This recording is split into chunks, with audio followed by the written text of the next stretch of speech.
تھوڑا سا ہو سکتا ہے کہ کچھ مثالیں جو میں دے رہا ہوں غلط ہوں، لیکن یہ ہمارے سامنے تو اس لیے دے رہا ہوں کہ تبلیغی جماعت میں بہت سے، ایک ہمارے دوست تھے، ان کے والد صاحب تبلیغی جماعت پہ جاتے تھے، 8 بہن بھائی تھے وہ، والد صاحب چلے جاتے تھے، پیچھے بہن بھائیوں کا کوئی سرکل، کیسے چلنا ہے گھر، یہ وہ، بھائی ایلو یار ان کی ذمہ داریاں، ٹھیک ہے وہ کام بھی بہت اچھا جو آپ کر رہے ہیں، یہ مطلب آپ لوگ کوئی خاص انسٹرکشن دیتے ہیں کہ بھائی آپ نے اپنے گھر والوں کا پہلے رکھنا ہے پھر تبلیغ پہ آنا ہے، یا کوئی یہ کوئی مسئلہ نہیں ہے؟ اور پھر اس میں دیکھا میں نے، کیونکہ میرے سامنے کی مثال ہے، تو وہ جو بچے ان کے تھے وہ کچھ غلط حرکتوں پہ بھی آ گئے، اور والد صاحب تو تبلیغ کر رہے تھے اللہ کے نام پہ، اور 6 ماہ لگا رہے تھے کہیں پہ، 6 ماہ بعد آئیں گے تو پیچھے دیکھیں خاندان تو تباہ ہو چکا ہے. کیا اب اس میں فاروق میاں فنیٹک لوگ جو ہیں نا وہ ہر جگہ ہوتے ہیں. دیکھو نا، اب میں مثال کے طور پہ داڑھی والا آدمی ہوں، تو لوگ تو ہمیں مولوی کہتے ہیں. لوگوں کا مجھے تو لوگ مفتی صاحب کہتے ہیں، کوئی کہتا ہے مفتی نعیم بٹ صاحب، کوئی مولانا نعیم بٹ صاحب، کوئی لوگوں کو پتہ ہے کہ داڑھی حلیہ یہی مولوی ہوتا ہے. اب میں اگر کوئی برا کام کر دوں گا نا تو لوگوں نے کہنا مولوی ہوتے یہو جنے. لوگوں نے یہ نہیں کہنا کہ نعیم بٹ برا تھا، نہیں، انہوں نے مولوی یہو جنے سارے. اس لیے میں لوگوں کو کہتا ہوتا ہوں، باہر جب جاتا ہوں جماعت، باہر ملکوں میں جاتا ہوں، تو لوگوں کو کہتا ہوں دیکھو تمہارے اوپر 2 ذمہ داریاں ہیں. یہاں کینیڈا میں بھی میں بیان کر رہا تھا، تو میں نے کہا میں آپ پہ 2 ذمہ داری ہیں. ایک ذمہ داری پاکستانی ہونے کے ناطے ہے کہ آپ پاکستانی ہیں، یہ بھی آپ کی شناخت ہے پاکستانی ہے. ایک ذمہ داری مسلمان ہونے کے ناطے ہے. اگر آپ یہاں کوئی غلط کام کریں گے نا تو لوگوں نے کہنا جی پاکستانی ہے ہی پیڑے نے. انہوں نے یہ نہیں کہنا کہ ایک بشیر صاحب نے یہ کی، نہیں، پاکستانی بھائی اگر مسلمان ہونے کے ناطے کوئی آپ کام کریں گے تو کہیں مسلمان ہی ہو جائیں. اب تبلیغ میں کبھی یہ نہیں کہتے کہ تم اپنی ذمہ داریاں پوری نہ کرو تو تم بس جماعت میں چلے جاؤ، ایسا نہیں ہے. تبلیغ میں باقاعدہ اس کو کہتے ہیں قوائف، باقاعدہ قوائف ہوتے ہیں کہ بھی کرتا کیا ہے، کام کیسا ہے، انکم کہاں سے آئے گی، پیسے اس کے ہیں، یعنی جتنی دیر وہ رہے گا تو پیچھے گھر کا سرکل کیسے چلے گا. یہ سارا ایک سسٹم ہے پورا. ایسا تو نہیں یہ اتنا جاہلانہ کام کرنے لگ جائیں اگر، تو ابھی تک تو تبلیغ ختم ہو چکی دنیا سے ہوتی. تو آپ کہہ رہے ہیں یہ بھی انڈیویجول ہے، کسی کی اس نے ذاتی لاپرواہی کی ہے، جماعت تو اس کا پورا بندوبست کرتی ہے. ہم تو یعنی تبلیغ، مثال کے طور پہ میں تبلیغ میں مجھے اس نے کہا، ایک بچہ مجھے ابھی مسجد میں آ کے مجھے ملا، میں کچھ فجر پڑھ کے نکلنے لگا تو مسجد میں مجھے نا ایک لڑکے نے، ینگ سا لڑکا تھا، داڑھی روڑی اس کی پوری، اس نے مجھے روک لیا کہ بھائی جان میں آپ کے بہت بیان سنتا ہوں، آپ کے کلپ بھی دیکھتا ہوں، بڑا فائدہ ہوتا ہے مجھے یہ وہ. میں چاہتا تھا آپ سے ملنا، تو میں نے کہا میں آپ سے ملاقات کروں، تو اللہ نے آپ سے ملاقات کرا دی ہے وہ. تو میں نے کہا تم کہاں رہتے ہو؟ تو اس نے کہا میں وہاں رہتا ہوں. تو میں کہا اس گھر کے وہاں تو اس علاقے میں تو مسجد قریب ہے. تو اس نے کہا جی وہاں مسجد میں تو میرا والد صاحب جو تبلیغ والے ہیں، میرے والد صاحب چلے پہ گئے ہوئے ہیں، لیکن اس مسجد میں تبلیغ والے اتنے خطرناک ہیں کہ میں بس نماز پڑھ کے سلام پھیرتا ہوں تو چند تبلیغ والے پیچھے بیٹھے ہوتے ہیں مجھے گھیرنے کے لیے. تو میں ان سے تنگ آ کے نا نماز یہاں آ کے پڑھتا ہوں کہ یار اب وہ بیچارے بھی تبلیغ والے ہی ہیں.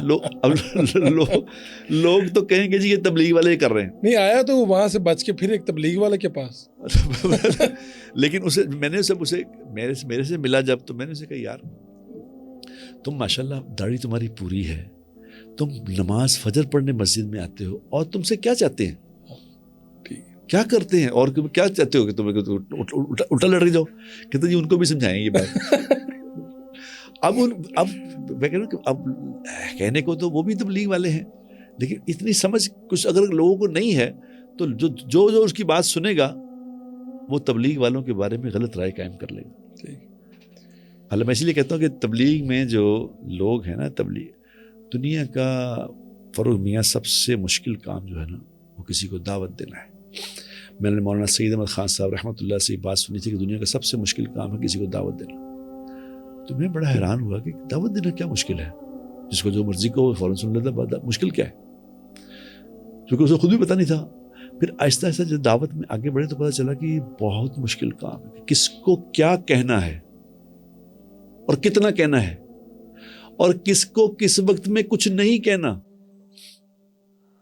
کتنا مشکل بات ہے کہ کس کو پہلے بندوں کو جانچنا کہ کیا ہے، اس سے کیا بات کی جا سکتی ہے، اسے کس طرح سے مخاطب کیا جا سکتا ہے. میں آپ کی چونکہ آیا نہیں ہوں کسی سیشن میں ایک تاثر ہے وہ بھی دستیاب معلومات پہ کہ بھئی جہاد پہ آپ لوگ بات نہیں کرتے. جہاد پہ آپ لوگ اس کی تبلیغ کرتے ہیں, اس کی طرف دعوت دیتے ہیں, یہ کرنا چاہیے. یہ تو بہت لمبی بات ہے اور یہ اس میں علماء کی بات ہے. اصل میں جہاد کے معنی نہیں سمجھتے ہم لوگ. جہاد کے معنی ہے جد و جہد کرنا. اسلام میں اگر آپ دیکھیں جو لڑائیاں بھی ہوتی تھیں تو لڑائی نہیں ہوتی تھی. وہ لڑائی کسی مقصد سے ہوتی تھی کہ پہلے جا کے ان کو دعوت دیتے تھے کہ بھی تم ایمان لے آؤ. جب وہ ایمان کی دعوت قبول نہیں کرتے تھے تو پھر انہیں کہتے تھے کہ ٹھیک ہے اگر تم قبول نہیں کرتے تو تم ہمیں وہ دو, ٹیکس دو, ہم تمہاری حفاظت کریں گے. اگر وہ اس میں بھی تیار نہیں ہوتے تو پھر لڑائی ہوتی تھی. اب سوال یہ پیدا ہوتا ہے کیا ہم اس وقت اس پوزیشن میں ہیں کسی کو یہ جا کے کہیں کہ اب تم بھی اسلام لے آؤ؟ اور نہ ہم ٹیکس لینے والی پوزیشن میں ہیں, تو کسی پوزیشن میں بھی نہیں ہے. تو جہاد تو اگلی درجے کی بات ہے. ایک آدمی نماز ہی نہیں پڑھ رہا, ایک آدمی نماز نہیں پڑھتا, اسے جہاد کیا کرنا ہے؟ اس نے جہاد کہتے ہیں اللہ کے لیے لڑائی کرنا, اللہ کے لیے لڑنا, کسی سے, اپنے لیے نہیں. وہ جو مثال بنی ہوئی ہے کہ حضرت علی رضی اللہ تعالیٰ عنہ نے جب وہ ایک کسی سے لڑائی ہو رہی تھی, جب اس میں بالکل اس پہ قابو پا لیا اور اس کی گردن کاٹنے لگے تو اس نے حضرت رضی اللہ کے منہ پہ تھوک دیا. حضرت علی نے چھوڑ دیا.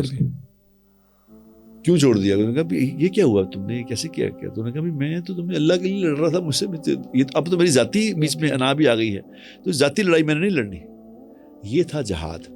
اب ہمیں تو اس کے معنی چونکہ نہیں آتے ہیں تو اس لیے وہ جو مرضی کہی جائیں. ہم تو آپ کہہ رہے ہیں تبلیغی جماعت اپنا جہاد کر رہی ہے, تو آج کے دور کی جو ضرورت ہے وہ یہ والا جہاد ہے جو آپ کہہ رہے ہیں. آج کے دور کی ضرورت تو خود اپنے آپ کو پہلے ٹھیک کرنا ہے, یہی ضرورت ہے. انلیس انٹل کہ جہاد کو مسلط ہو جائے, جیسے فلسطین والوں پہ ہو گیا ہے, مسلط ہی ہو گیا ان پہ, تو پھر تو کرنا ہے, پھر تو کرنا پڑے گا. اب ہم تو دیکھو نا, اب مجھے کہ میں فلسطین میں کیسے جاؤں, کیا کروں میں؟ یہ کہا جاتا ہے بھائی تبلیغی جماعت والے وہاں جائیں, جا کے جہاد کریں. کیا کروں میں کیسے جاؤں وہاں جا کے جہاد کیسے کروں؟ تو آپ کہہ رہے ہیں کہ موقع ملے گا تو ہم بھی جا کے کر لیں گے.